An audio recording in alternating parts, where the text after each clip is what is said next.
داداش آدم دیگه ای نیست نه؟ نزن 8 دقیقت کن داداش بیا. من لخت اومدم تو خیابون چیزی ندارم بهت بگم بدم. بده 8 دقیقت کن بیا. بتمن اومد اسکل بتمن بیا کمک کن. داداش من خودمو کاری ندارم هر سری خفتت میکنم. این کوچه دیگه بلد نیست برم اونجا مراقبت در کنه. بابا دنیا یالنده دنیا بابا این باز حالش بعد دیگه کسی کمک تو رو نمیکنه. خدا یه چیزی بده برم بابا. هرچی بود تو راحت بغل کردی بچه بگو بازم غلط کرده. آقا من غلط کردم ببخش. آقا سلام خسته نباشید. وقتی این آدرس میدونین ای باز بتمنه که سلام خانم بتمن. خیلی عجیبه که شما فقط تو این کوچه گم میشی.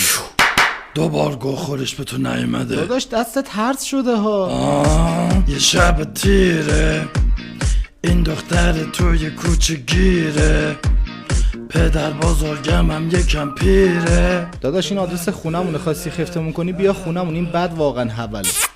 چی شد؟ من دوست دارم زندگی را